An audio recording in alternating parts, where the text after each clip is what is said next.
Hello friends, welcome to the political philosopher. Friends, आज हम लोग निर्वाचन आयोग के ऊपर क्वेश्चंस को देखेंगे। क्या इंपॉर्टेंट क्वेश्चन है इस पर। ठीक है, इसमें दो क्वेश्चन मिलेंगे आपको, बट दोनों का आंसर क्या होगा, सेम होगा। यहाँ पे अथवा करके दिया हुआ है, तो दोनों का आंसर एक ही जैसा होगा, तो आप इसमें कंफ्यूज ना हो। क्वेश्चन नंबर आपका फर्स्ट क्या है, भारत में निर्वाचन आयोग के गठन तथा उसकी कार्य पद्धति, सैद्धांतिक एवं व्यवहारिक पक्षों का विश्लेषण कीजिए तथा निर्वाचन आयोग के समक्ष कौन कौन सी चुनौतियां हैं या समस्याएं हैं, इसका भी वर्णन कीजिए आप साथ साथ। ठीक है, आपके यहाँ दो चीजें क्वेश्चन पूछा गया है। एक तो निर्वाचन आयोग की कार्य क्या है, ठीक है, कैसे कार्य करता है और उसके क्या व्यवहारिक पक्ष हैं, क्या सैद्धांतिक पक्ष हैं कार्य करने के। आप कार्य में ही उसकी शक्तियों को भी इंक्लूड कर देंगे। ठीक है, फिर इसके बाद क्वेश्चन है तथा करके यहाँ पे जो दिया है, निर्वाचन आयोग की समक्ष कौन कौन सी चुनौतियां या समस्याएं हैं, इसका भी आपको वर्णन करना है।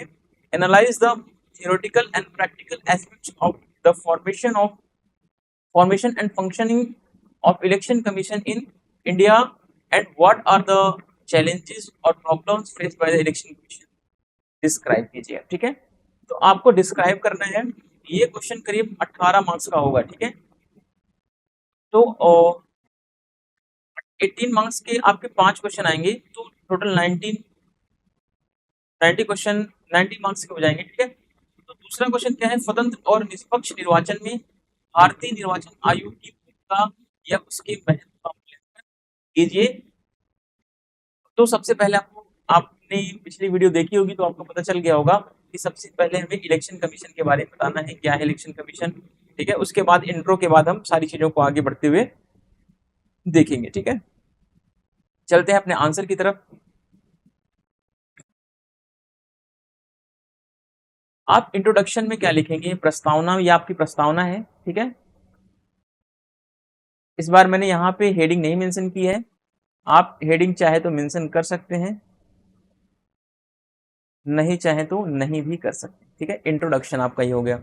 इंट्रोडक्शन में आपको मैंने कई बार बताया है कि आप इंट्रोडक्शन को पॉइंट्स में ना लिखें, आप इंट्रोडक्शन को पैराग्राफ में ही लिखें, 4-5 लाइन जितने भी आप लिख सकते हैं, 6 लाइन। ठीक है, जितना आपको इंट्रो याद है। चलिए देखते हैं पहला पॉइंट्स क्या है, भारत निर्वाचन आयोग। ठीक है, जिसे चुनाव आयोग के नाम से भी जाना जाता है, यह क्या है, एक स्वायत्त संवैधानिक निकाय है। ठीक है, यह एक स्वायत्त संवैधानिक निकाय है जो भारत में संघ और राज्य चुनाव प्रक्रियाओं का क्या करता है, यह संचालन करता है। तो पहला आपको इंट्रोडक्शन में यही चीज देना है कि भारत का निर्वाचन आयोग कह लें या भारत का चुनाव आयोग कह लें, दोनों को एक ही नाम से जाना जाता है। यह क्या है, यह एक स्वायत्त संवैधानिक निकाय है जो भारत में केंद्र सरकार और राज्य सरकार के चुनावों की प्रक्रिया का संचालन करता है। ठीक है, the election commission of India, also known as the election commission, is an autonomous constitutional body that administers union and state election process in India। ठीक है, आप ये देखेंगे कि जो हमारा इलेक्शन कमीशन है, ठीक है, ये क्या करता है, ये राज्य सरकारों का भी चुनाव करवाता है, यह केंद्र सरकार का भी चुनाव करवाता है। अभी हाल ही में जो चुनाव संपन्न हुआ है, ठीक है, 1 तारीख को 7वां चरण का चुनाव जो संपन्न हुआ है 1 जून को, तो ये चुनाव कौन कराया, इलेक्शन कमीशन ऑफ इंडिया ने करवाया। ठीक है, यह कैसा चुनाव था, तो यह आम चुनाव इसे या लोकसभा का चुनाव भी कहा जाता है।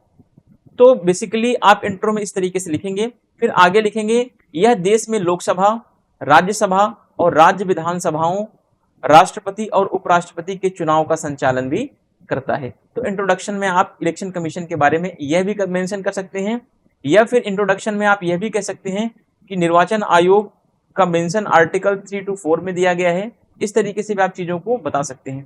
ठीक है, it conducts election for Lok Sabha, Rajya Sabha, state assemblies, president and vice president in country.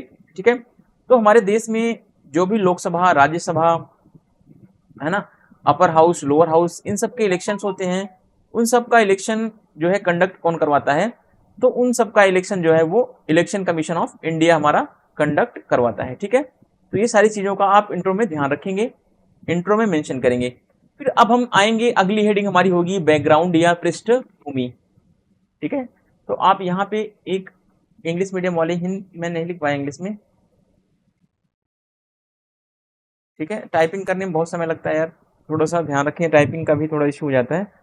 तो बैकग्राउंड आप यहाँ पे ऐड कर सकते हैं इंग्लिश मीडियम वाले। अब देखिए इसमें पृष्ठभूमि में आपको क्या बताना है कि चुनाव आयोग के बारे में पहले इंट्रो आपने दे दिया।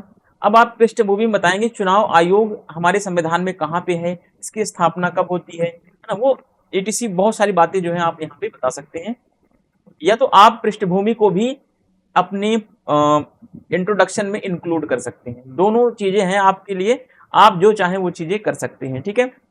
इसमें कोई डाउट नहीं है, कोई टीचर आपका ये नहीं काटेगा कि पृष्ठभूमि को आपने इसमें इंक्लूड क्यों किया, यहाँ इंक्लूड क्यों किया, तो ये सारी बातें आप ध्यान रखना, ठीक है।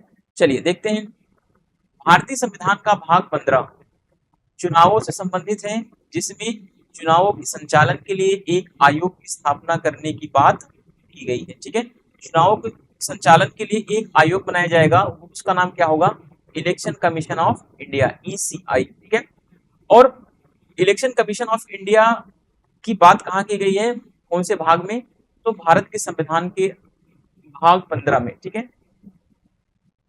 फिर चुनाव आयोग की स्थापना कब होती है, इसको जरूर याद रखें आप। कुछ पॉइंट्स देखिए, कुछ फैक्चुअल डेटा होते हैं, उनको आप जरूर याद रखें, जो आपको बहुत अच्छा नंबर दिला सकते हैं।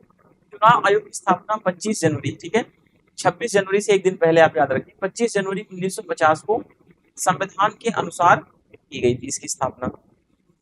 संविधान के अनुच्छेद 324 से लेकर के 329 तक चुनाव आयोग और उसके सदस्यों, शक्तियों, उसके कार्यकाल, कार्यकाल उसका, पात्रता आदि से संबंधित बातें आर्टिकल 324 से लेकर के 3 to 4 से लेकर के 3 to 9 तक, ठीक है। 324 से 329 5 आर्टिकल या 6 आर्टिकल कह सकते हैं, ठीक है। 6 अनुच्छेद के तहत इसकी बातें सारी कही गई है, कैसे कार्य करेगा, क्या इसकी शक्तियां होंगी, है ना, कौन व्यक्ति निर्वाचन आयोग का सदस्य बन सकता है, कौन नहीं बन सकता है, ये बहुत सारी बातें जो है इसकी पृष्ठभूमि में आपको बता देनी है। Part 3 of the Indian constitution deals with election has established commission for the conduct of election, election को कंडक्ट करने के लिए एक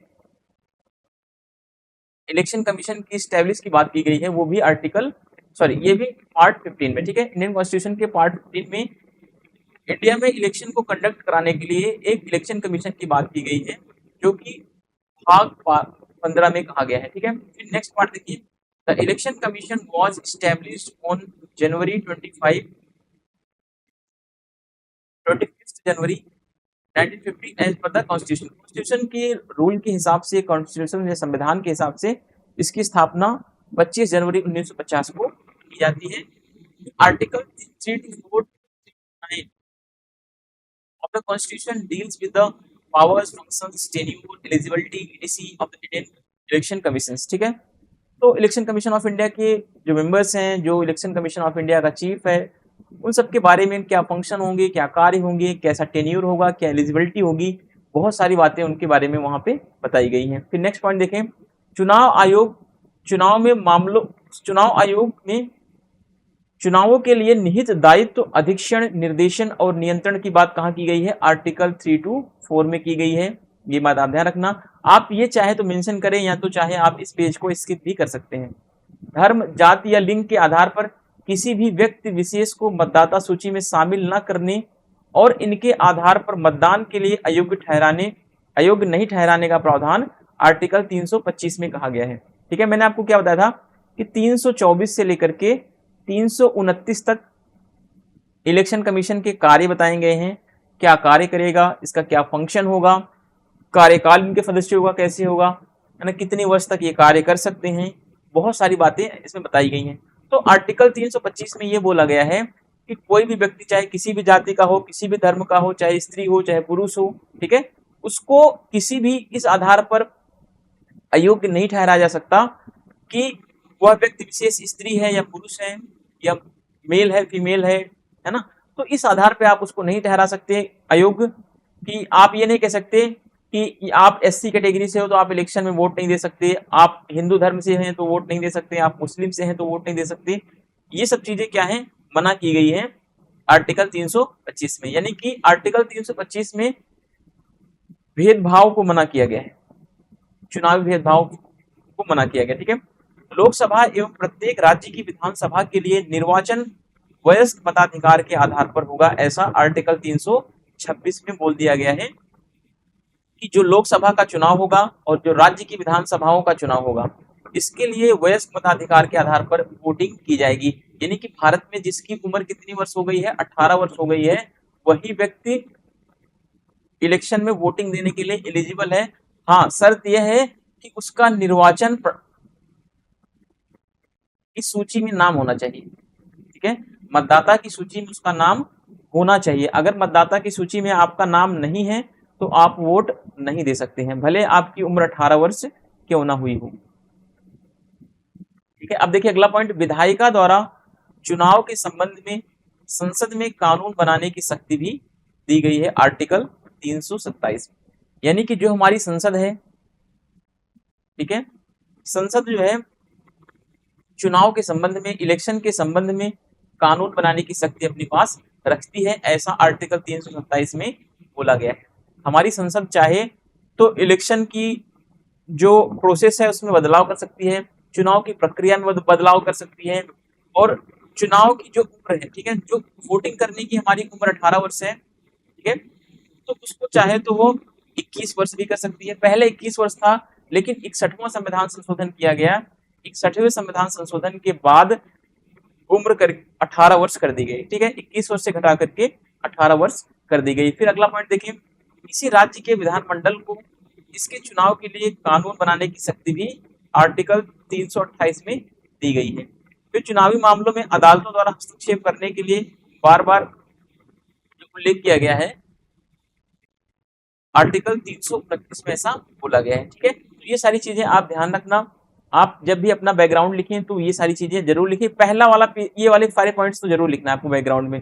ठीक है, अगर आप बैकग्राउंड हेडिंग नहीं बनाना चाहते हैं तो इन तीनों हेडिंग्स को, फर्स्ट पॉइंट, सेकंड पॉइंट और थर्ड पॉइंट, इन तीनों पॉइंट्स को मिला करके आप कहाँ लिख देंगे, इंट्रोडक्शन में लिख सकते हैं आप। ठीक है, इसमें आप और ऐड कर देंगे तो आपका बेस्ट इंट्रोडक्शन हो सकता है।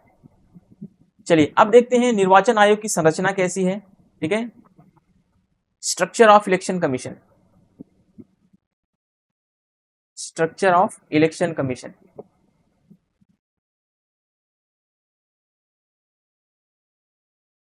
इलेक्शन कमीशन की संरचना या स्ट्रक्चर ऑफ इलेक्शन कमीशन।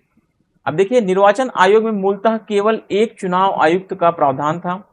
जब इलेक्शन कमीशन बनाया गया था तो उसमें केवल एक ही व्यक्ति था, एक ही व्यक्ति होता था जो मुख्य चुनाव आयुक्त कहलाता था। लेकिन राष्ट्रपति की एक अधिसूचना के जरिए 16 अक्टूबर 1989 को इसे 3 सदस्यीय बना दिया गया। ठीक है, अभी वर्तमान समय में आपको ये देखना है कि वर्तमान समय में चुनाव आयुक्त क्या है, 3 सदस्यीय है। ठीक है, देखिए इसका प्रोसेस बहुत लंबा है। पहले 1 सदस्यीय था, फिर 2 सदस्यीय, फिर 3 सदस्यीय, फिर 1 सदस्यीय, फिर 3 सदस्यीय। वो सब आपको इतना ईयर वाइज नहीं याद रखना है। हाँ, 1993 से आप ध्यान रखेंगे, 1993 से इसका जो है 3 सदस्यीय कर दिया गया है। तो अब वर्तमान समय तक यह क्या है, इसमें 3 सदस्य हैं। 3 सदस्य में क्या है, एक जो है मुख्य चुनाव आयुक्त है, एक chief election commission of India है, 2 अन्य इलेक्शन कमीशन के सदस्य। ये बात आप ध्यान रखना। ठीक है, इसके बाद कुछ समय के लिए इसे 1 सदस्यीय आयोग बना दिया गया और 1 अक्टूबर 1993 में इसका 3 सदस्यीय आयोग वाला शुरू फिर से बहाल कर दिया गया। तब से निर्वाचन आयोग में एक मुख्य चुनाव आयुक्त और 2 चुनाव आयुक्त होते हैं। यानी कि कहने का मतलब है कि 1989 से क्या हुआ, फिर बीच में बदलाव किया गया, लेकिन 1 अक्टूबर 1993 से इसको 3 सदस्यीय चुनाव आयोग वाला निकाय बना दिया गया। तब से वर्तमान समय से लेकर के अब तक यह क्या है, इसमें 3 मेंबर बॉडी ही काम करते हैं। ठीक है, 3 लोग ही इसमें काम करते हैं। वर्तमान समय में जो हमारे मुख्य चुनाव आयुक्त हैं कौन है, राजीव कुमार। ध्यान रखना, राजीव कुमार है। अभी लोकसभा इलेक्शन का वोटिंग जो होगा वो कल यानी 4 जून को, ठीक है, 4 जून को वोटिंग की काउंटिंग स्टार्ट हो जाएगी। तो आप लोग पॉलिटिकल साइंस के स्टूडेंट्स हैं तो थोड़ा बहुत आप लोग अपना ओपिनियन, अपना क्या कहते हैं, अपनी नज़र, अपनी दृष्टिकोण इलेक्शन कमीशन के ऊपर बनाए रखें। कैसे इलेक्शन में प्रोसेस होता है, कैसे इलेक्शन में वोटिंग होती है, क्या क्या प्रोसेस होता है, ईवीएम क्या होता है ना, इलेक्ट्रॉनिक वोटिंग मशीन क्या होता है, इसका प्रयोग कैसे किया जाता है, क्या क्या प्रोसेस होता है, वो सारी चीजें आप ध्यान रखें। ठीक है। चलिए अब देखिए, निर्वाचन आयोग का सचिवालय कहाँ है? नई दिल्ली में स्थित है। The secretariat of the election commission is located in new Delhi. तो ये सारी चीजें आप ध्यान रखना।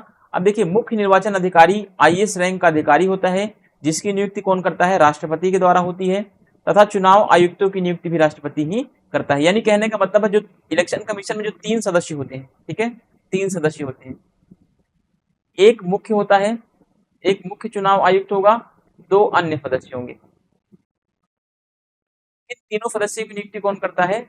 राष्ट्रपति करता है, ध्यान रखना। प्रेसिडेंट इन तीनों की नियुक्ति, अपॉइंटमेंट करता है। The chief electoral officer is an IAS rank officer who is appointed by the president, and the election commissioners are also appointed by the president। जो इलेक्शन कमिश्नर अलग होते हैं उनकी भी अपॉइंटमेंट प्रेसिडेंट करता है, और जो चीफ इलेक्शन कमीशन है उसका भी अपॉइंटमेंट जो है प्रेसिडेंट ही करता है। इनका कार्यकाल कितना होता है? तो इनका कार्यकाल 6 वर्ष होता है या 65 वर्ष, दोनों में से जो भी पहले हो जाए। ठीक है, अगर 6 वर्ष पहले आ गया तब भी रिटायर हो जाएंगे, अगर इनकी उम्र 65 वर्ष पहले हो गई, 6 वर्ष नहीं पूरा हुआ है, तब भी रिटायरमेंट हो जाएंगे। ठीक है, अगर एग्जाम्पल के थ्रू मान लीजिए कि कोई व्यक्ति मुख्य चुनाव आयुक्त बनता है, ठीक है, या चुनाव आयुक्त बनता है, वो 62 साल की उम्र में क्या बनता है? चुनाव आयुक्त बनता है। ठीक है, तो वो तो या तो वो 6 साल तक कार्य करेगा, यानी कि 6 साल करेगा तो 68 वर्ष करेगा, तो 68 वर्ष नहीं हो सकता, क्योंकि मैक्सिमम इसकी कितनी है? 65 वर्ष। तो कहने का मतलब है कि वह 65 वर्ष उसकी पूरी हो जाए, या तो 6 वर्ष पूरा हो जाए, दोनों में जो भी पहले होगा तभी वह कर सकता है। ठीक है, अगर इसकी नियुक्ति जो है 57 वर्षों में होती है, 57 वर्षों में अगर उसकी नियुक्ति होगी, 57 6 63 हो जाएगा। ठीक है, अगर 59 वर्ष में उसकी नियुक्ति होती है तो 6 वर्ष हो जाएंगे, तो 65 वर्ष हो जाएगा। तो जो भी 6 वर्ष या 65 वर्ष जो भी पहले होगा, उसी के बेस पर उसकी रिटायरमेंट फिक्स की जाएगी। ठीक है, चलिए, इन्हें भारत के सर्वोच्च न्यायालय के न्यायाधीशों के समान ही दर्जा प्राप्त होता है। जितना जितना जितना पावर्स भारत के इलेक्शन कमीशन भारत के निर्वाचन ये सर्वोच्च न्यायालय को प्राप्त होता है, उतना ही अधिकार जो है किसको प्राप्त होता है? इलेक्शन कमीशन को भी मिलता है। अधिकार के समक्ष में माने तो इसके वेतन, इसके भत्ते, है ना, वो सब जितना सुप्रीम कोर्ट के जस्टिस को मिलता है, उतना ही वेतन, भत्ते, अलाउंसेस, सैलरी वगैरह उतनी ही ठीक उनको मिलती है, इसको इलेक्शन कमीशन ऑफ इंडिया को। ठीक है, अगर हम आसान भाषा में कहें तो जितने वेतन, भत्ते और सैलरी भारत के सुप्रीम कोर्ट के न्यायाधीशों को मिलती है, उतनी ही सेम किसको मिलती है? इलेक्शन कमीशन ऑफ इंडिया की मेंबर्स को मिलती है। ठीक है, they have equal status to the जज of the supreme court of India and receive the same salary and allowances. ठीक है, जितनी सैलरी सुप्रीम कोर्ट के जजों को मिलती है, सेम उतनी salary election commission of India के मेंबर्स को भी मिलती है। ये बात आप ध्यान रखना। फिर देखिए, मुख्य चुनाव आयुक्त को संसद द्वारा सर्वोच्च न्यायालय के न्यायाधीश को हटाने की प्रक्रिया के समान ही पद से हटाया जा सकता है। The chief election commissioner can be removed from office by the parliament in a manner similar to the process of removing a supreme court जज। यानी कि जिस प्रक्रिया के थ्रू, जैसे हमारी पार्लियामेंट सुप्रीम कोर्ट के सुप्रीम कोर्ट के जज को जैसे हटाती है, वैसे ही उसी प्रक्रिया का पालन करके मुख्य चुनाव आयुक्त को भी हटाया जाता है। ये बात आप ध्यान रखना। ठीक है, कहने का तात्पर्य क्या है कि जैसे हम सुप्रीम कोर्ट के जज को हटाते हैं, ठीक है, सुप्रीम कोर्ट के जज को जैसे हटाते हैं, ठीक उसी तरीके से हम election commission of India, chief election commission of India के कमिश्नर को हटा सकते हैं। ठीक है, तो दोनों को हटाने का प्रोसेस क्या है? सेम है। ये हटाता कौन है? तो राष्ट्रपति हटाता है, लेकिन इसके लिए पार्लियामेंट में एक प्रोसेस होता है, उस प्रोसेस को फॉलो करना पड़ता है। तभी हम हटा सकते हैं। अब देखते हैं इलेक्शन कमीशन के क्या कार्य हैं। Function of the election commission.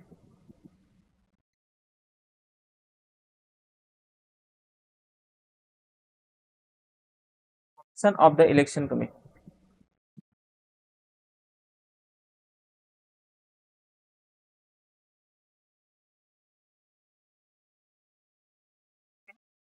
या works of the election commission या function of the election commission, जो भी आप बोल लें। निर्वाचन आयोग के क्या कार्य हैं, क्या क्या करता है ये। पहला पॉइंट आप देखेंगे, चुनाव आयोग भारत में क्या करता है, लोकसभा के चुनाव करवाता है, राज्यसभा के चुनाव और राज्य विधानसभाओं के चुनाव, राष्ट्रपति और उपराष्ट्रपति के चुनाव की संपूर्ण प्रक्रिया का अधीक्षण करता है। ये निर्देशन उसके अंदर होता है और उस पर नियंत्रण भी यह करता है। The election commission superintends, directs and control the entire process of elections to the Lok Sabha, Rajya Sabha, State Legislative Assembly, President and Vice President in India। तो जितने भी इलेक्शंस ये होते हैं इन पर कंट्रोल और इसका ऑब्जर्वेशन कौन करता है, इलेक्शन कमीशन ऑफ इंडिया करता है। दूसरा पॉइंट आप क्या लिखेंगे इसके कार्य में, इसका सबसे महत्वपूर्ण कार्य क्या है, आम चुनाव। आम चुनाव का मतलब क्या है, जो अभी चुनाव संपन्न हुआ है लोकसभा का चुनाव, लोकसभा के चुनाव को क्या बोलते हैं, आम चुनाव भी बोला जाता है। ठीक है, इसका सबसे महत्वपूर्ण कार्य आम चुनाव या उपचुनाव कराने के लिए समय समय पर चुनाव कार्यक्रम को तय करना होता है।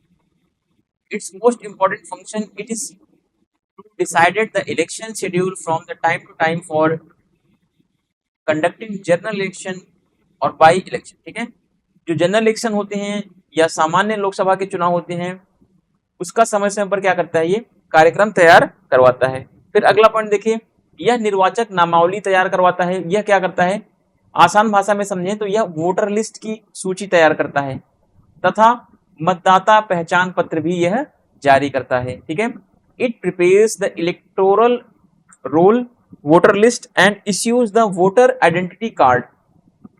ठीक है, जो हमें वोटर आईडी कार्ड मिलता है उसको बनाना इसका काम होता है।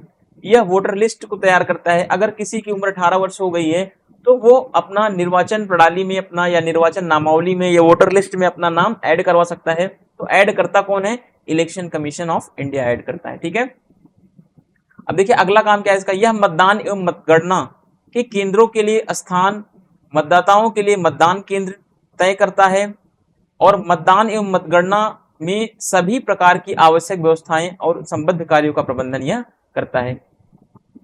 देखिए इलेक्शन कमीशन और क्या चीजें डिसाइड करता है, यह डिसाइड करता है कि मतदान जो है कहां पर होगा।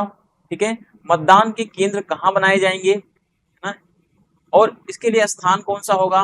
मतदाताओं के लिए मतदान केंद्र तय करता है ये कि जो इलेक्शन होगा, जो वोटिंग होगी वो स्कूलों में होगी या टेंट में होगी या कैंप में होगी या कॉलेज में होगी, कहाँ पे होगी, तो इसकी सूची कौन तैयार करता है, इलेक्शन कमीशन करता है।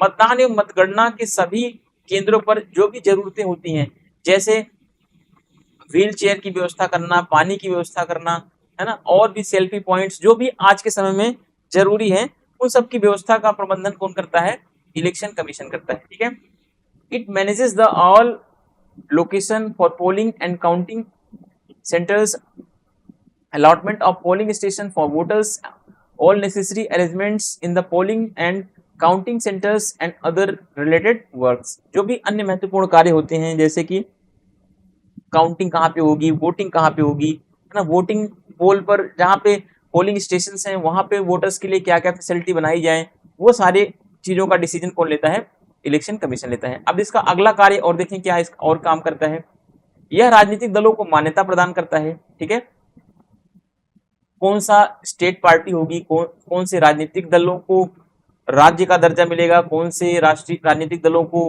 राष्ट्रीय दर्जा मिलेगा, है ना, तो ये सब कौन काम करता है, ये सब काम करने का जो दायित्व मिलता है वो है इलेक्शन कमीशन के पास। उनसे संबंधित विवादों को निपटाने के साथ ही उन्हें चुनाव चिन्ह भी आवंटित करना। तो इसका दो काम यहाँ पे आप समझ लें, एक तो पहला काम क्या है, राजनीतिक दलों को मान्यता देगा, है ना, कि आप राष्ट्रीय पार्टी हैं या क्षेत्रीय पार्टी। दूसरा काम क्या होता है, और राजनीतिक दलों में कोई विवाद उत्पन्न हो जाए, साथ ही उन्हें चुनाव चिन्ह भी आवंटित करना किसका काम होता है, इलेक्शन कमीशन ऑफ इंडिया का। ठीक है, चुनाव चिन्ह आवंटित करना, राजनीतिक दलों को मान्यता देना, निर्वाचन के बाद अगर अयोग्य ठहराए जाने के मामले में आयोग के पास संसद और राज्य विधानसभाओं के सदस्यों की बैठक हेतु सलाहकार क्षेत्राधिकार भी इसके पास होता है, ये बात ध्यान रखना आप। फिर यह और क्या कार्य होते हैं इसके पास, यह राजनीतिक दलों और उम्मीदवारों के लिए चुनाव में आदर्श आचार संहिता भी जारी करता है ताकि कोई अनुचित कार्य न करे तथा सत्ता में मौजूद लोगों द्वारा शक्तियों का दुरुपयोग न किया जाए, तो ये भी इसके कार्य है। यह सभी राजनीतिक दलों के लिए प्रति उम्मीदवार चुनाव अभियान खर्च की सीमा भी निर्धारित करता है, यानी कि अगर कोई व्यक्ति इलेक्शन में खड़ा हो गया तो वो ये बता देगा कि ये पर्सन इस पार्टी से है, बीजेपी से है तो ये 10 लाख कर सकता है, ये कांग्रेस से है तो ये भी 10 लाख कर सकता है। तो जितनी भी सीमाएं होती हैं इलेक्शन में खर्च करने की, ठीक है, तो आप हर कैंडिडेट के लिए क्या करता है, हर कैंडिडेट की एक सीमा बनाता है कि आप इससे ज्यादा पैसा इलेक्शन में नहीं खर्च कर सकते हैं। तो इन सब बातों का आप जरूर ध्यान रखें, ठीक है। चलिए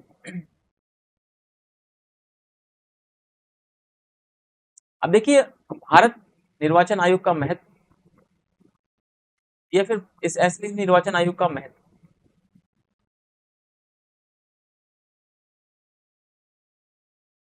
इम्पोर्टेंस ऑफ द इलेक्शन,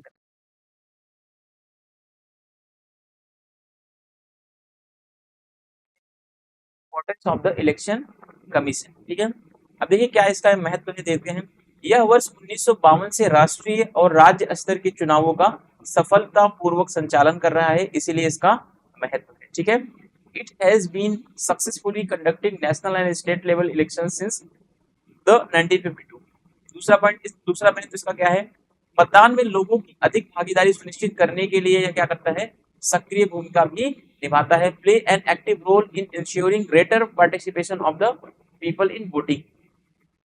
यानी कि चुनाव होने से पहले इलेक्शन कमीशन क्या करता है, एक अभियान जारी करता है, एक प्रचार प्रसार करता है कि सभी लोग क्या करें, वोट दें। जिनकी उम्र 18 वर्ष हो चुकी है, जिनका वोटर लिस्ट में नाम है, वो अपने वोट का प्रयोग जरूर करें, है ना। तो ये लोगों को कहीं ना कहीं जागरूक करने का भी काम करता है कि आप अपने वोटिंग राइट्स का यूज करें, ठीक है। फिर अगला देखें, इसका अगला महत्व क्या है राजनीतिक दलों को अनुशासित करने का यह कार्य भी करता है ना। ये जितने भी पॉलिटिकल पार्टीज होती हैं उनके ऊपर क्या करता है, ये रेगुलेशंस भी लगाता है, डिसिप्लिन भी लगाता है, ठीक है। Performs the task of discipline political parties. फिर देखिए अगला, संविधान में निहित मूल्यों को मानना तथा अर्थात चुनाव में समानता, निष्पक्षता और स्वतंत्रता स्थापित करता है ये, ठीक है। यानी जो हमारे संविधान में मूल्य दिए गए हैं, स्वतंत्रता, समानता, निष्पक्षता, भाईचारा, है ना, इन सब मूल्यों को क्या करता है, ये बढ़ाता है। कैसे बढ़ाता है, यह सभी कैंडिडेट को क्या करता है, एक समान प्रचार करने की छूट देता है। ऐसा नहीं ये कहता है कि बीजेपी के कैंडिडेट हैं तो उनको इलेक्शन में 10 करोड़ खर्च करने का अधिकार है और कांग्रेस का कैंडिडेट है तो उसको केवल 5 करोड़ खर्च करने का अधिकार है, नहीं, ये समानता और निष्पक्षता को बनाए रखने का भी काम करता है, इसलिए इसका महत्व बना हुआ है। Believes in the value enshrined in the constitution, example के लिए establish equality, fairness and freedom in elections, ठीक है। फिर इसकी देखो अगला क्या महत्व इसका, विश्वसनीयता, निष्पक्षता, पारदर्शिता, अखंडता, जवाबदेही, स्वच्छता और कुशलता के उच्चतम स्तर के साथ चुनाव को यह संचालित करता है, इसलिए इसका महत्व है, ठीक है। कोई आपसे पूछ ले चुनाव आयोग का महत्व क्यों है, तो आप बता देंगे कि चुनाव आयोग विश्वसनीयता के साथ, निष्पक्षता के साथ, पारदर्शिता के साथ, अखंडता के साथ, जवाबदेही, रिस्पॉन्सिबिलिटी के साथ चुनाव को क्या करता है, हाई क्वालिटी के लेवल पर यह संपन्न करवाता है, इसीलिए इसकी क्या है, इसका महत्व है। अगर ये सब नहीं कर पाता तो इसका महत्व नहीं होता, ठीक है। Conduct election with the highest levels of credibility, impartiality, transparency, integrity, accountability, autonomy and efficiency के साथ ये क्या करता है, अपना वर्क करता है, इसलिए इसका क्या है, इंपॉर्टेंस बना हुआ है।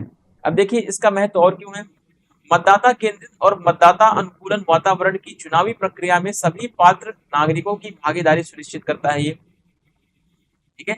तो जो भी इलेक्शन कमीशन का कार्य होता है ना, जैसे कि मतदाता केंद्रित, मतदाताओं को क्या करता है, ये समय समय पर जागरूक बनाता है कि आप जाइए चुनाव में अपना पार्टिसिपेशन दिखाइए। तो देखिए चुनावी प्रक्रिया में राजनीतिक दलों और सभी हितधारकों के साथ यह क्या करता है, संलग्न रहता है। यानी अगर चुनावी प्रक्रिया स्टार्ट हो चुकी है तो यह पॉलिटिकल पार्टी के साथ क्या रहता है, जुड़ा रहता है और देखता रहता है कि कौन सी पॉलिटिकल पार्टी क्या एक्टिविटी कर रही है ना। अगर ये जुड़ा नहीं रहेगा, अपनी अपनी निगाह नहीं बनाए रखेगा, तो हो सकता है कि पॉलिटिकल पार्टीज क्या करें, चुनाव प्रचार के समय क्या करेंगी, वो शराब, पैसे, कंबल, ये सब चीजें गलत तरीके का प्रयोग करके वोट को अपनी तरफ खींचने का प्रयास करती हैं। इसीलिए क्या करता है, ये चुनावी प्रक्रिया में राजनीतिक दलों के ऊपर निगाह बना के रखता है, इसलिए इसका महत्व है। ठीक है, जिससे कि क्या हो सके, निष्पक्ष चुनाव हो सके। engages with political parties and all stockholders in the electoral process। चलिए अब देखिए इसका महत्व और क्यों है, क्योंकि मतदाताओं, राजनीतिक दलों, चुनाव अधिकारियों, उम्मीदवारों के बीच चुनावी प्रक्रिया और चुनावी शासन के बारे में जागरूकता पैदा करता है ये, तथा देश की चुनाव प्रणाली के प्रति लोगों का विश्वास बढ़ाने और उसे मजबूती प्रदान करने का कार्य करता है। इसीलिए इसका क्या है, महत्व है। ठीक है, जितने भी राजनीतिक दल होते हैं उनको क्या करता है, ये उनको एजुकेट करता है, जितने भी मतदाता होते हैं उनको शिक्षित करता है, चुनाव अधिकारियों को ट्रेनिंग देता है, जितने भी कैंडिडेट होते हैं उनको भी चुनाव के बीच बीच में चुनावी अनुशासन के बारे में जागरूकता पैदा कराता है कि आपको इस तरीके से काम नहीं करना, आपको आचार संहिता का पालन करना है। बहुत सारी चीजें होती हैं जो ये सब करता है, जिससे कि लोगों का विश्वास क्या होता है, इलेक्शन कमीशन के प्रति बढ़ता है, और इसीलिए इसका महत्व भी बना हुआ है। ठीक है, creates awareness about the electoral process and electoral governance among the voters, political parties, election officials, candidates, and works to strengthen and enhance public confidence in the electoral system of the country। चलिए अब देखिए चुनावी सुधारों पर निर्वाचन आयोग की कुछ सिफारिशें हैं। आप चाहे तो इसको आंसर में अपने ऐड करें या ना करें, क्योंकि चुनावी सुधारों से लेकर के कुछ इलेक्शन कमीशन ने बोला कि चुनाव में क्या होने चाहिए, सुधार होने चाहिए। तो इसका क्या है, कुछ सिफारिश है इसका। ठीक है, सजेशन है इसका, suggestion by the election commission of India. ठीक है, नए मतदाताओं के पंजीकरण और पते में परिवर्तन सहित विभिन्न मतदाता सेवाओं के लिए सभी प्रपत्रों को एक ही प्रपत्र में क्या किया जाए, प्रतिस्थापित करना इसका सुझाव है। 17 वर्ष की आयु में सभी संभावित मतदाताओं के लिए स्कूल या कॉलेज स्तर पर ऑनलाइन पंजीकरण की सुविधा शुरू करना, ताकि 18 वर्ष की आयु में पात्र होते ही उन मतदाता की सूची में नामित किया सके। जब आप 12th क्लास में होंगे, देखे होंगे स्कूल में पढ़ते हुए, तो आपके स्कूल में क्या होती है, कैंप लगता है। ठीक है, कैंप लगता है तो आपका नाम क्या होता है, वोटर लिस्ट में ऐड करने के लिए प्रोसेस स्टार्ट हो जाता है, जिससे कि आपकी उम्र जैसे 18 वर्ष हो तो आपका वोटर लिस्ट में नाम आ जाए, है ना। तो ये सब सिफारिशें कौन कर रहा है, ये सब सिफारिशें इलेक्शन कमीशन कर रहा है। ठीक है, फिर देखिए राजनीतिक दलों के लिए की गई सिफारिशों में उम्मीदवारों की ऑनलाइन नामांकन और पार्टियों द्वारा अनुमानित खर्च की एक सीमा भी तय करना इसकी सिफारिशों में शामिल था। इसने हमारी सरकार को क्या किया, इलेक्शन कमीशन ने सिफारिश किया कि जो भी इलेक्शन कमीशन में, जो भी इलेक्शन में भाग लेता है, जो भी पार्टी है ना, वो अपना ऑनलाइन नामांकन करे, ऑनलाइन जो है एनरोलमेंट करे। एनरोलमेंट करने के साथ ऑनलाइन यह भी बताए कि वह पार्टी कितना पैसा खर्च कर रही है पार्टी, है ना। वो सब चीजों को यहाँ पे मेंशन करने के लिए यह सिफारिश करती है। अब हमारा क्वेश्चन जो पूछा गया है, इलेक्शन कमीशन के सामने क्या क्या चैलेंजेस हैं। ठीक है, ये देखते हैं कि करके चैलेंज क्या है। वर्षों से राजनीति में हिंसा और चुनावी दुर्भावनाओं के साथ कालाधन और आपराधिक तत्वों का बोलबाला बढ़ा है, और इसके परिणाम स्वरूप राजनीति का अपराधीकरण बढ़ा हुआ है। ठीक है, राजनीति के अपराधीकरण को रोकना सबसे बड़ी इसके सामने क्या है, चुनौती है। इससे निपटना निर्वाचन आयोग के लिए एक बड़ी चुनौती मानी जाती है। ठीक है, over the years violence and electoral malpractices among with black money and criminal elements have increased in the politics, and this has resulted in criminalization of politics.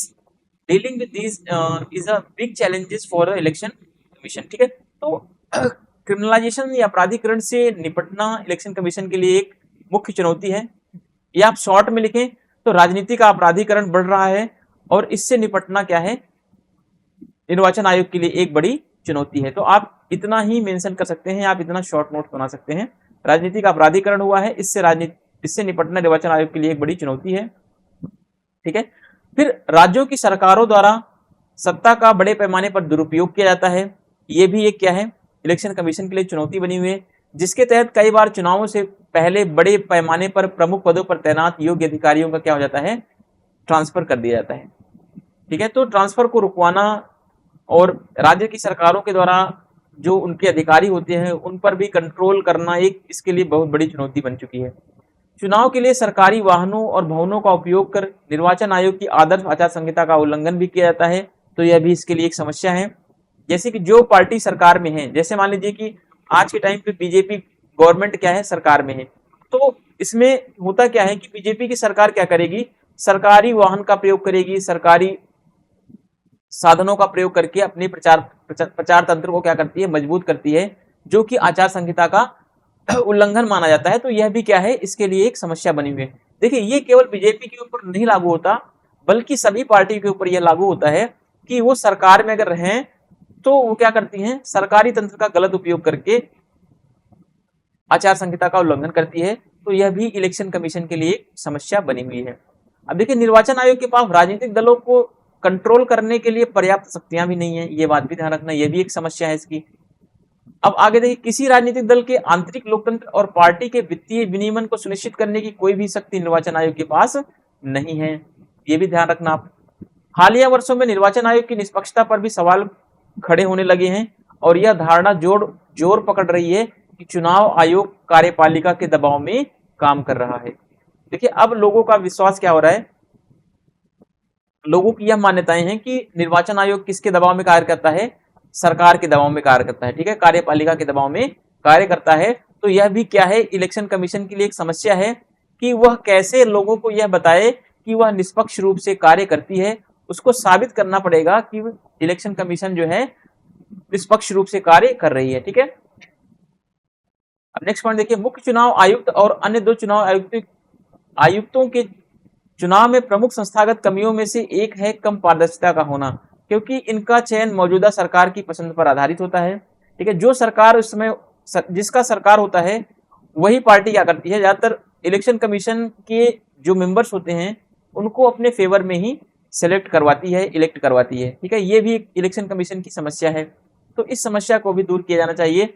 और इलेक्शन कमीशन की जब भी नियुक्ति हो तो नियुक्ति में एक पैनल गठित हो जिसमें विपक्ष के नेता हो, है ना, विपक्ष के मंत्री हो, उन सबको मिला करके क्या किया जाए, एक कमेटी बनाई जाए और उस कमेटी के निर्णय के आधार पर इलेक्शन कमीशन के जो मेंबर्स होते हैं उनकी अपॉइंटमेंट की जानी चाहिए। अब देखिए, इसके अलावा ईवीएम में खराबी हो सकती है, हैक होने और वोट न दर्ज होने जैसे आरोपों से भी निर्वाचन आयोग के प्रति आम जनता के विश्वास में कमी आ रही है। तो इससे भी क्या हो रहा है, यह भी इलेक्शन कमीशन के सामने एक समस्या बनी हुई है।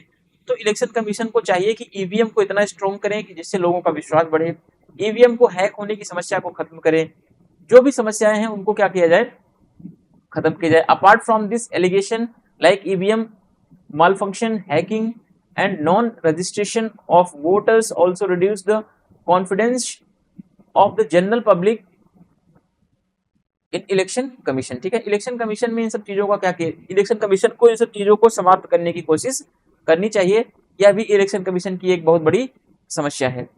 वर्तमान समय में सत्ताधारी दल के पक्ष में निचले स्तर पर नौकरशाही की मिलीभगत के खिलाफ सतर्क रहने की आयोग के सामने बहुत बड़ी चुनौती होती है। देखिए, अब होता क्या है, वर्तमान समय में जिसकी सरकार होती है, जो डीएम होते हैं, ठीक है, डिस्ट्रिक्ट मजिस्ट्रेट या आईएएस ऑफिसर्स, वो सब क्या होते हैं, सरकार से मिले हुए होते हैं। ठीक है, ज्यादातर केसेस में यही देखा जाता है कि वो सब क्या होते हैं, मिले हुए होते हैं, जिससे कि इलेक्शन कमीशन को सतर्क रहने की जरूरत है।